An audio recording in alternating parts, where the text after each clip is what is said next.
Hi everyone, Dom here from Panasonic Kitchen and welcome to part 4, the final part of our 4-part series talking about our new multi-cooker product from Panasonic. In this part we're going to talk you through actually using your multi-cooker. We're going to do some cooking on it. So we've already prepared some lovely streaky bacon there and we've placed it on the grill pan accessory. You can spray a bit of oil on there if you want. We haven't, we've gone au naturel. But you just need to place that on the main body of your multi-cooker and we're ready to select our cooking mode. So we don't actually have a dedicated cooking mode for bacon. So in that case, what I suggest is we use the manual cooking mode, which is the icon all the way at the end with the hand. We get the most amount of flexibility with this cooking mode.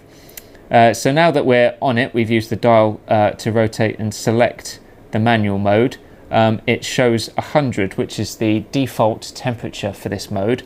I don't think that's quite hot enough, so we're going to press the temperature button there and we're actually going to increase this temperature all the way up to around 250 degrees for this bacon, I think.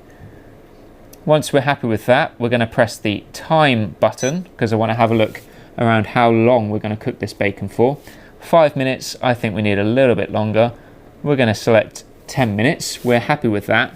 Now the last thing I'm going to do before I tell the multi-cooker to start is I'm going to enable the anti-smoke button. That's going to turn on the extractor fan during the cooking. It's going to take away all that smoke that bacon's going to produce while it's cooking. So we're going to press that. It's flashing at the moment, which means it's not enabled.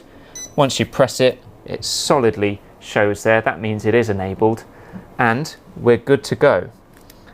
As soon as you press the start button, the multi-cooker is going to begin. We're going to get this going and we'll see you in 10 minutes time. And welcome back. So just under 10 minutes has passed. The bacon is looking really great, and if I were to lift it up for you, in fact we've just got less than 1 minute left on the timer, and as soon as that time is done we will lift up the bacon and show it to you, which is now. So as soon as it's finished you'll hear a beeping noise and that indicates that the cooking program is finished, and as you can see it's sliding a little bit, but we've got some perfectly cooked streaky bacon there. That looks really great, fizzling away still, nice and crispy, and you can see that actually the extractor fan has done a pretty good job. I can't see any smoke in here, and that's just this little grill behind there, so it's doing an incredible amount of work extracting all the smoke whilst that's cooking. Well, there you have it. So that's how you can use manual mode, one of the cooking modes on the multi-cooker. So we've taken you through unboxing, we've taken you through setting it up for the first time, we've taken you through the control panel, and now cooking as well. So we're going to go enjoy this bacon and hopefully you'll go enjoy your multi-cooker. If you are interested in purchasing it, again, please visit our online stores. You can buy direct from Panasonic and find the right kitchen appliance for you. Thanks so much for watching this 4-part series and we'll see you again soon.